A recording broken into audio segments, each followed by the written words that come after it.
guys looking full pads today? I know that's like a holiday for you. Man, it was like, yeah, it was Christmas in August. A lot of juice, a lot of energy, a lot of great effort. So, really we just stick to the facts, fundamentals, technique, and our finish. So, but so far, we're still in the early stage of this camp, but the competition and the urgency is there. So we just got to continue to grow. Do you think the guys look forward to getting into full pads as much as some of the coaches do?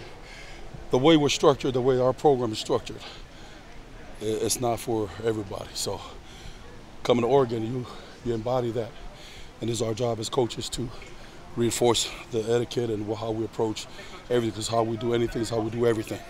And that's not going to change. And so that's a part of the game that we're really trying to manifest in all this and continue to replicate. Is there one area you think you've seen the most growth collectively from your group? I think our focus in terms of detail, really encouraging. This game is all about fundamentals. Easier said than done. So you really need your players and the guys to lock in on those every fine details, because those things have a funny way of showing up in a bigger scheme of things. So really encouraged by that, and we got to continue to pour it on and just making sure that we stack reps. We stack reps after reps. Those things are going to help refine our skill and our play. And a lot of guys, one guy we're hearing about a lot is Jason Jones, and he's kind of coming up looking to take some reps off of a Popo when he needs a breather maybe. What have you seen from Jason in his development? Our whole thing is we want to throw everybody in there to freaking battle and put it on film. To his credit, he's done a tremendous job of focusing on his nutrition and his training. His shaping his body and refining his body every day. So those things are going to have a big implication of how much more he's going to be able to grow and whatnot, and he needs to. And that's what everybody else. Competition breeds elevation of the quality of play, and that's exactly what we got going here now. What are some things that would make Saturday's scrimmage a success for your group? That line of scrimmage, okay. Right? Put the dent on that damn line of scrimmage. That's the biggest thing. We got to man and control that line of scrimmage. We do that, we'll give ourselves a chance. But that's our goal every time. And I think no fluffs, no nothing, and we're looking forward to that. You've got a lot of guys back who've played quite a bit, but nobody's been a full-time starter. What's it kind of like balancing some of that? But it is a deep group. I think the biggest thing right now, guys, is have a sense of urgency to contribute. And they're in here taking good notes, and everybody's got a note and pen.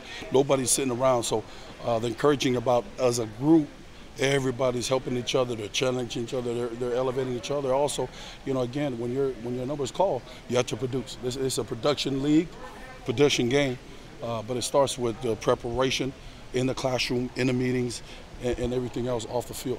Usually you bring in 3-4 interior guys. Keanu, I think, is the only one this year. Does he get extra attention because he's the only new guy? I think those things, he's getting the quality reps. That's the biggest thing, guys. We got to make sure that we're maximizing every rep for all of the guys so that they're able to transition and make that for themselves. And again, you can't rob the guys from those. And if you have those reps to spread around, a kid like Keanu is going to benefit greatly. And so right now, we're just doing just that. Everybody's getting a lot of good reps, and we're going against a really darn good offensive unit, offensive line, and Coach Alex and Coach Chris, they've done a hell of a job. So it's giving our guys quality look, and that's the biggest thing. We're getting to compete and being elevated by our guys on the offensive line. So.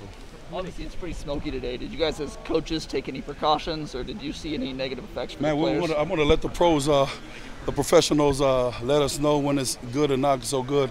I think the guys acknowledged and kept going. So I think that's the biggest thing as a team. You got to acknowledge, go to the facts, and go to the next. It's the same thing with the game. If our guys continue to process it in that demeanor, okay, to understand what the situation is and attack at full throttle, those things will be there. So, but I think we're always looking out for the safety of the guys in the group. So, we're not going to do anything. We're not going to subject our guys and ourselves in a situation that's not healthy. And so, fortunately for us, we were able to still be within means of the safety code to be able to get our work done in today. How many guys are you confident in relying upon if a game was played in a couple of days? Still early, but it's going to be done by committee. So I'm looking forward to seeing how these guys continue to put forth their claim to that. And so they'll contribute to their playing time as they continue to put it on film and earn the respect and the accountability presence among the group. So. You talk about guys having to maximize every rep. Is there anybody who kind of sets the tone for that and does a really good job? You know, right now, Keanu, there's so many guys. Keon Ware, obviously Popo is one of the older guys, Dorless, but we as a group, you know, Jason Jones, it's been really, really great to see that, and they got to continue to do that. You know, there's nobody on the idle mode right now. Everybody's coming in there and trying to fight for every opportunity when it's given. So we just got to continue to monitor and grade them out as best we can, so we can know how that's going to shake up. But we're still early, and we'll continue to work.